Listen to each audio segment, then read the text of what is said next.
Congress may be divided, but here at the Kennedy Center, the arts world is united. We're here for the 46th Annual Kennedy Center Honors, and let's check out all the action. There have been a lot of questions about President Biden's age. Do you think that is an issue in the I'm a woman who's about to be 92 December 11th. Don't ask me about age. I feel good. I feel good.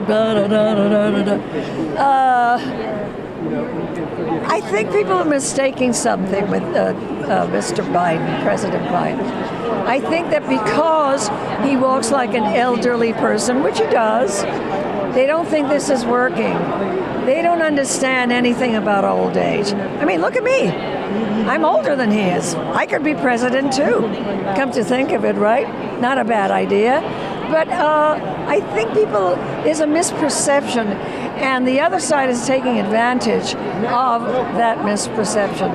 That scares me, because that other side is pretty ruthless. That's all I don't want to get political, but that other side is really kind of mean and ruthless.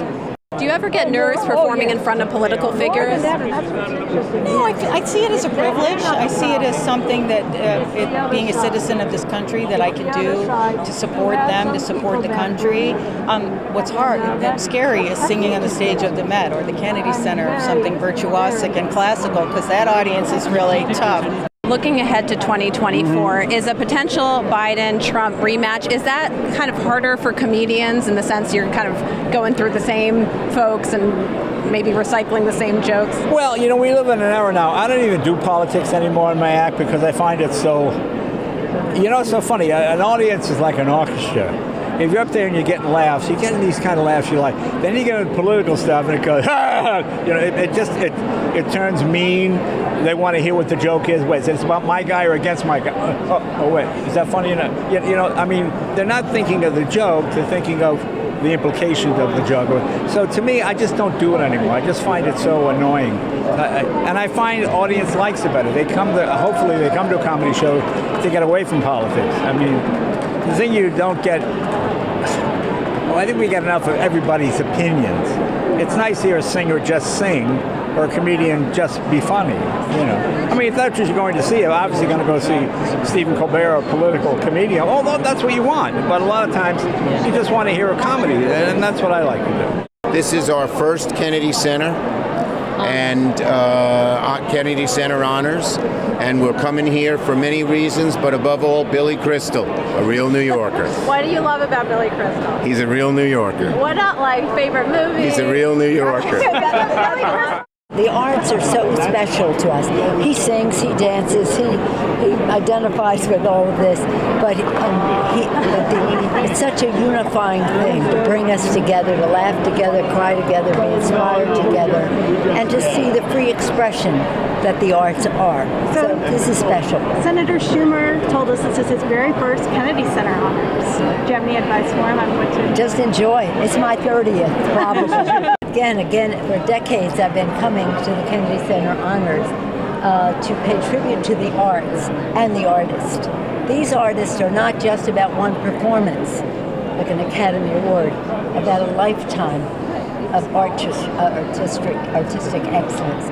So again, I think the arts bring us together, a force for good, for finding common ground, laughing together, crying together, being inspired together, recognizing that the arts are an expression of freedom for our country. You cut an ad for now President Biden and during the last election with Bill Crystal. Are you going to support President Biden again in 2024? I'm not answering anything political tonight. This is a celebration. I will tell you this, I just spent an hour and a half with him. He was fantastic. He was wonderful and charismatic and funny and charming, and I sure would trust him. Okay? He's a fan? Yeah. I remember in 2020, Broadway community really came together to support Democratic districts and candidates. Do you expect to be doing the same, going as strong in 2024? Always. That's what we will always do. What does that look like? For me, the only way I know how to show up is with my voice, my platform, my artistry. That's the gift and the give that I have. So whenever I am called to show up and support in that way, I'll be there to sing, to raise awareness, to inform people. I think information is the most important thing right now because there's so many places to get it, and I think making sure that information is accurate and distributed efficiently is really, really important. So any way we can help do that.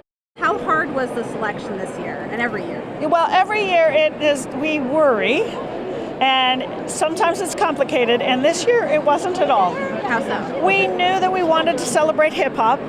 We thought about that last year, in fact. We said next year is that era. We want to do this. How are we going to do that? And so we actually started thinking from that perspective and built out from there. But honestly, there was a lot of unanimity amongst the selection committee. And so it was easy and fun. So Queen Latifah was the first decision? I won't go down that path. Tell me a little bit about each of the honorees tonight. So everybody's been doing this in alphabetical order, so I will keep with that. Billy Crystal, this guy is really special because of the way he has done so many different kinds of work, whether he's a stand-up comedian or a host for the Oscars, movies, Broadway, the diversity of what he does. I mean, there are things for some of us of a certain age that remain iconic. Today, the president said he had just been watching one of his movies this afternoon. That was pretty fun. Renee Fleming is a very, very dear friend, and for the longest while I was very worried that people would think it was being, nepotism. But others were saying, why haven't you done this already? So it felt like this was the right moment. And it does even more. As they've come together, it has even more. Barry Gibb, I mean, what joy. I can't tell you, we're all excited for being able to dance along with Barry Gibb. And the thing is that you choose these artists based on a couple of things you know about them, and then you do research, and then you find out, oh my gosh, there's so much more about these artists than we even knew.